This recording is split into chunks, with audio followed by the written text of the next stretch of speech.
Hi, you are tuning into Vantage Point PRU. My name is Sing Chung and this is Nadia Azmi.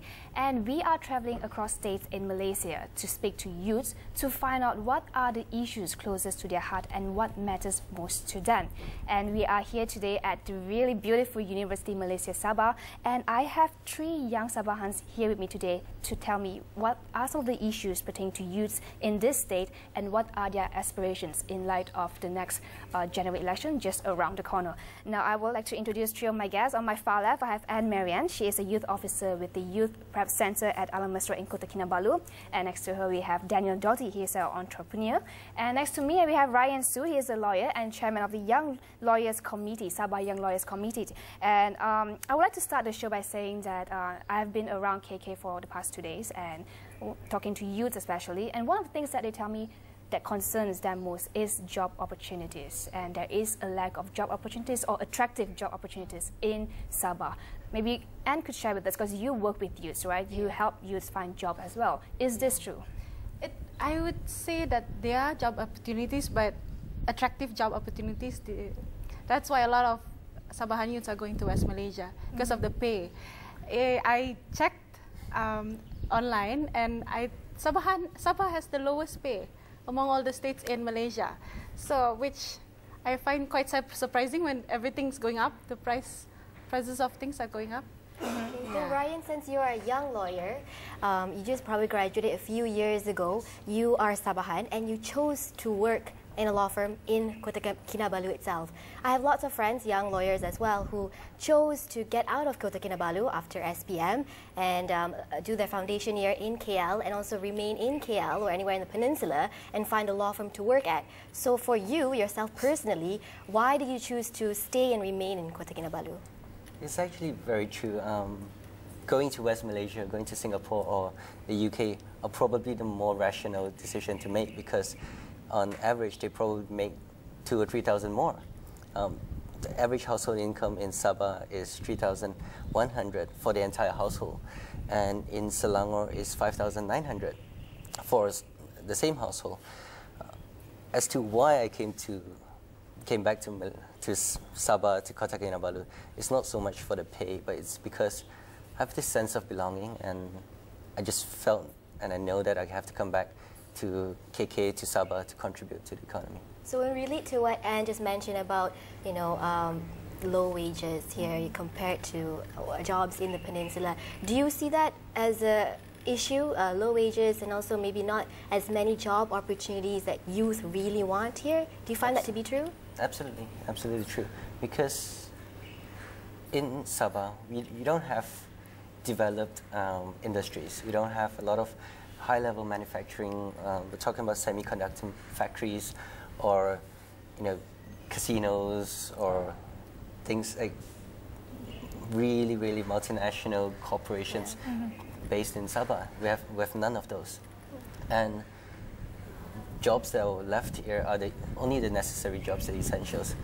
Some doctors, some lawyers, a lot of restaurants, some hotels, and those kind of basic jobs that are only capable of sustaining the economy but not progressing. And Daniel, you are an entrepreneur, right? Yes. What are some of the problems faced by entrepreneurs like yourself, starting up maybe funding in Sabah? Well, we all know that in Malaysia, when it comes to young people to start a job, to start a business, it's not as easy as one thing, and it takes not just money, but it takes a lot of support. And this is what the young people need. The young people need support, a platform in which they are allowed to fail, a platform in which because the only way to succeed is when you really understand failure. Yes. But this is what lacking, this kind of platform. And specifically, what kind of platform are you talking about? Okay, for example, let me give you an example. If a person wants to be an entrepreneur, for example, a technopreneur, somebody who does web-based application, IT, this kind of technology, the industry is not here yet. There are issues regards to broadband penetration, which is we know it's not that fantastic, Right. And these are all the hindrance. But the platform that I'm talking about is about having a community that would support as well as educate the right way to be successful in business. So what you're looking for is more information, more support, and probably more training programs to be conducted in Sabah rather than what we see happening in the peninsula, you know, doing road shows and all that. You need more of that here to educate these youngsters. And honestly, when I was growing up, I always envy what's going on in Peninsula. I was listening to the radio. Wow, you see, they have this, they have that, and they have this. How we wish that it's here, you know? It's the exposure. You have Unify in West Malaysia now. Yeah. We're still waiting for that. We don't have 4G connection. Yeah. None of that in Sabah. Well, talking about entrepreneurship, we know that Sabah is rich with a lot of resources, with land and also with seafood. It's really easy to get here and it's great. But those probably particularly in the rural areas, they're rich with these resources. But are they getting enough information? Do they know how to utilize these resources to expand, to grow, to develop, to probably create business, you know, for their family? I will have to cut Nadia short because we have to go for the first commercial break. But before that, let's take a look at what other youths in Sabah want. What are their aspirations? Because we have been around this university and also in KK Town to ask what are their aspirations for the 13th general election. Stay tuned. I'm a Kadazan Chinese Sabahan. What matters to me the most is poverty. Most of the children, they don't have the basic facilities such as water, electricity and roads. What can be done is better education for Sabahan. We want a bigger voice, the right for us to speak out what we need. More attention to students, especially us from Sabah, because many develop in Sabah is very low. The job opportunity in here is quite low, and a lot of people have been going to KL for job and salaries as well, because salaries are better education, better job opportunities, leaders that concern to what our need, and this is what Sabahan youth want.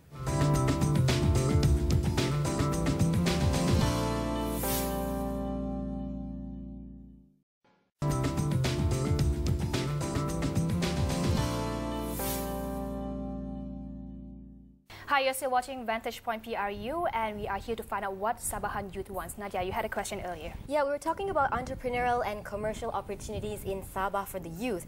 And so I was asking, we all know that Sabah is rich in a lot of resources, particularly with land. And I was mentioning just now, you know, all these seafood. I get great prawns here. I can't find big prawns in Peninsula as big as you can find it here. But, you know, when we look at those in the rural areas, they have these resources, but are they able to utilize it to move forward, you know, to venture into business, to be an entrepreneur? You know, is that happening, or is that still an area which needs much improvement on?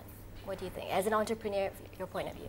With the resources that they have locally on that. Yes, locally. Well, I mean, if you're talking about fisheries, for example, they are, but very small amount of youth are involved in these kind of businesses, and it's not as easy as it is, you know, to get, like I said, to get into business and to be involved. So small amount because they're just not interested, or they don't know what they can do actually. Well, options, yes, as you said, options are one of the issues, you know, but still, it's not just about the rural people. You know, you have graduates from universities are having issues. The government have to spend money to retrain. For example, some of the students from universities took tourist guide courses, and out of 10 people who passed the tourist guide course, only one would end up being a tourist guide. It's a very terrible. Why is that happening? It's really about the choice, because, for example, tourist guide, it's a specialized, it's a skill, you know, and you can spend the money there, get them. They are not employed, get them re-educated, and it's such a waste of money. So there's a lot of things to really look at, you know. I want to draw attention to issues in rural areas. I read that Sabah, despite its enormous natural resources, it is still one of the poorest states in the country. And you have worked with youth from rural areas. Yeah. What are some of their problems right now? Their problems. Are we poor? Because the UN had a couple of reports even way back, dating back in 2002 and until now 2010, and it states that in Malaysia, that Sabah is the state with the highest incidence of poverty rate. Yeah. That's So, correct. According to the Department of Statistics last year, 2011, 19.2% of Sabahans actually live in poverty. That means one in five of us don't have enough money to buy clothes, don't have enough money to buy food, don't have enough money to pay for our bills. Exactly. That's one in every five of us, compared to Selangor, which is 0.7%, suffering the same problem. So Sabah is a rich country, but Sabahans are poor, and that's the problem. For whatever reason, we are exploited or we don't know how to use the resources properly. Sabahans remain poor, and that's something that must be addressed. So I think what we're talking about here is accessibility. Accessibility to education, to the information.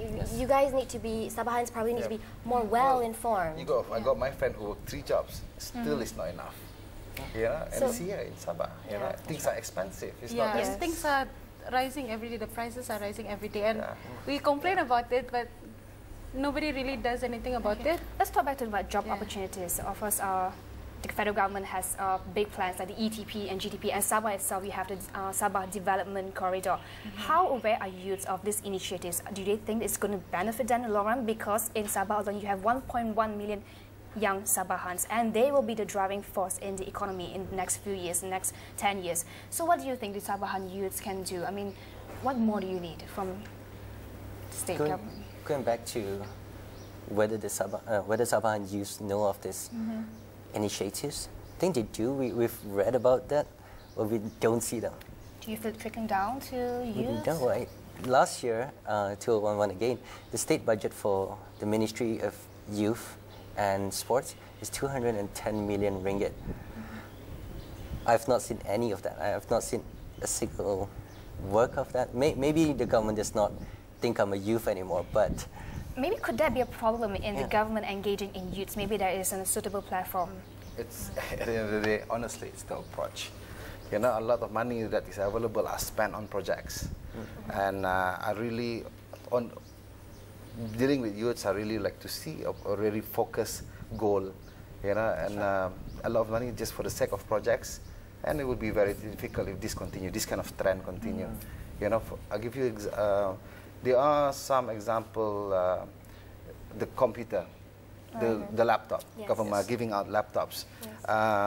We got people in Sukawa complaining after 3 months they have to return it because why is that? The hard drive, and they couldn't access the data because hard drive are not connected. Right.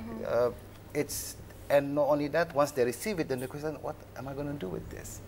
But the broadband penetration is still low. Yes, I mean in KL itself, there are places still we can't get coverage. So I'm thinking, you know, what more in Sabah? So infrastructure is very, very crucial. Right. Yes. You know, the system and the planning and everything needs to be improved. Okay. All right, let's talk about, some of the issues that maybe perhaps when you talk about job opportunities, I believe that you have quite a huge number of immigrants as well, maybe competing for the same kind of jobs. Maybe Daniel, you have something to say about that. We talked about it earlier. Well, illegal immigrants is, I mean, the whole Sabahan knows this. The issue about illegal immigrants. They know this better than they know the Bible.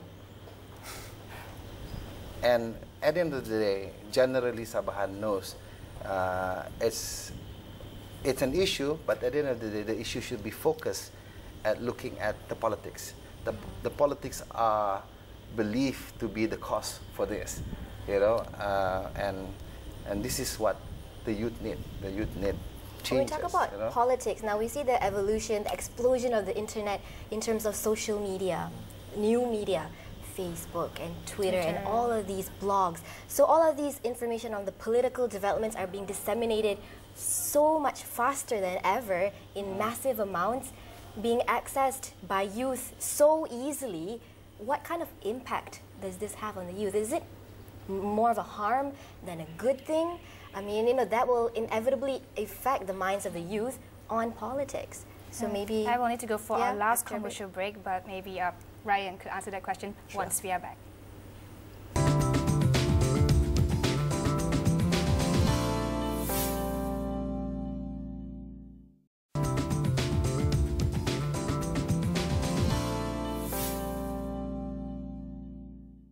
Hi, you are watching Vantage Point PRU. I would like to go straight to Ryan regards to Nadia's earlier question about social media explosion.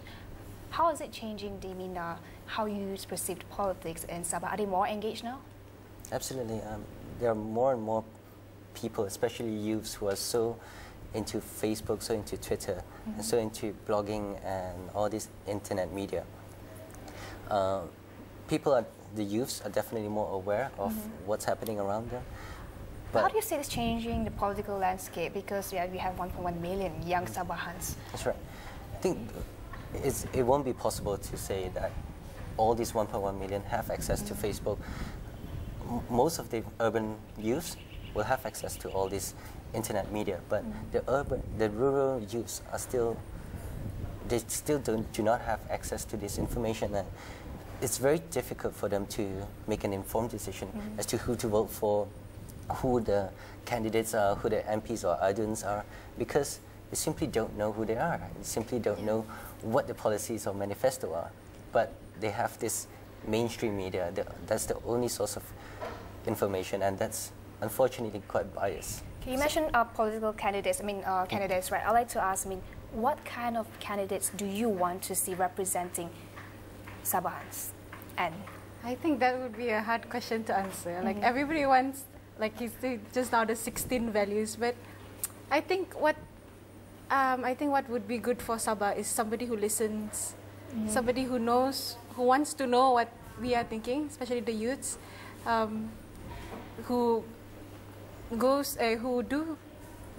with us. Come to the NGO programs. I see a lot of NGO youths doing a lot of good work, and I think there's not much funds allocated to youth NGOs. Right. So I would really like to see that even government, the youth and sports ministry, to work better with youth NGOs. So, Professor Daniel? Yeah. The ideal candidate? Yeah, your ideal candidate. We always talk about winnable candidates, right? What is your ideal candidate? There's no names though, but candidates, honestly, those who do not aspire to be Hollywood actor or actresses. We had enough of that. We want real people with real character, real leaders who really want to see real change. Enough with being, actors, because if they do, then the best thing to do is really change profession. Okay. So ultimately, you want to see someone who could, just go down to the ground, go to level 0, hang out with other youth, with teenagers and students, and find out what is it that they really need. Sometimes the message doesn't get across, the true message. Solve the real issues. Okay. It's not just that. I think it's important to be caring, going down to the grassroots, knowing your voters.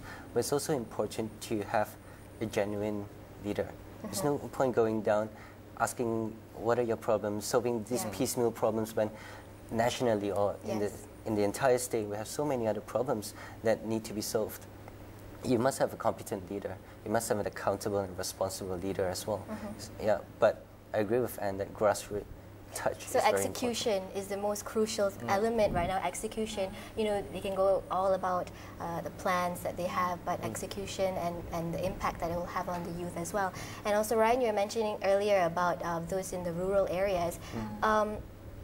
Is it true when I say that they have, I was mentioning just now that they're rich in resources, in all sorts of resources, but do they have some sort of mentality that they must get out of Sabah, must get out of KK, to the city life of Kuala Lumpur, let's say? So maybe, Anne, you've worked with lots of youth, and what's happening there? Somehow the youths, they have this, they look at going to the city as being glamorous. So, like even their parents are pushing them to go to the city, and they are rich with land, but they don't want to stay in the kampung. I think a lot to do with the media, like seeing how the city life, I think they're very excited with seeing what's going on in the city, whereas in the kampung, you go to sleep at 7 because it's already dark, 7, 8. So where in KK, city youths go to sleep at like 12 or 1. So it's two different worlds, in Sabah and in KL. So when even in KK city, the transition of the cultural transition, what happens when they get to KL? Is it good that they've done that? I think we've all seen it in the newspapers last year, where a lot of Sabahans become homeless in the streets of KL. So it's one of the reasons why we set up the youth center to address these issues. So the youths, they are so used with kampung life. They're so used to get people being honest to them, you know. And so they go to the city, they think everything is, you know, it's just bright lights, everything is good. But when they go to the city, they don't know their rights, basic rights, employment. Are they being exploited? Yeah, documents are being taken. Some youths, I heard, who were in Singapore, they have to swim all the way to Johor because their documents are taken, so they become undocumented. I mean, in Singapore, it's okay, but in Malaysia itself, Sabahans are becoming migrants in their own land. So these are some of the issues that we talk to the youths about, tell them what it's about living in the city. It's good, but you can also think about living in the kampung where you have a lot of things, a lot of land. They have a lot of pokok getah, so a lot of our youths tap rubber, and they get quite a lot actually. I think what's important for me, I mean, from the state government maybe, is to have an inclusive and sustainable growth plan, I mean, for rural and urban areas. Yeah. And I want to talk a bit about the strength of Sabah. From what I see, I've been here for 3 times, right? Sabah, Sarawak, these are the places whereby there is no need of slogan of One Malaysia. Unity, integration has been around for the longest time. What do you think you can use this to push Sabah forward? Maybe Daniel. Well, it's true. We don't need that slogan. It's different compared to Peninsula Malaysia. Exactly. Well, to move Sabah forward with that, I really have no idea, you know, because it's already a strength. We are already united. You know, it's sometimes, and most of the time, it's the partisan are the one who are breaking us up, you know, the political viewpoints, the way politics are run, you know. But at the end of the day, Sabahan knows that we are a Sabahan, you know, and that is the most beautiful, you know. I have 1 minute left, maybe in 10 seconds. You guys tell me what is the change, the most one thing that you want to see in Sabah. Yeah, bear in mind because it's voting time soon and the youth will be voting, so 10 seconds. If you've not registered, please do. Please go and vote. Exercise your right. Your voice counts. And in Sabah, we have 1.1 million of us. So your vote definitely counts. So please exercise your vote. Daniel? Well, this is a message to the youth. Yeah, you can well, remember that you are the one who is in power. Those guys up there are working for us. And decision making, you know, the way things that you want it to be, you have the voice, use it. If you remain quiet, you remain, and that in that way, in that sense, then this is what you get. In you know? appropriate methods and manners. Exactly. I mean, you don't need to have sort of like such fights or whatever. You know, what you need is just a certain evolution, not just a revolution. And I would say Sabahan has this slogan, leklaba, you know, relax. But I think it's time for you, they are very passionate people, it's time for you to wake up, it's time for you to voice out. You are not leaders of tomorrow, but leaders of today. So you got to wake up, you got to make your voice, your vote count. So. Okay, all right. You have to be more participative, especially in civil society. This is the time of civil society movement, right? Okay. Unfortunately, that's all the time that we have. Thank you so much for joining us, and keep watching Astro Only because we're bringing you more opinions from youths all across Malaysia. Thank you. Thank you, Ryan. Thanks. Thank you.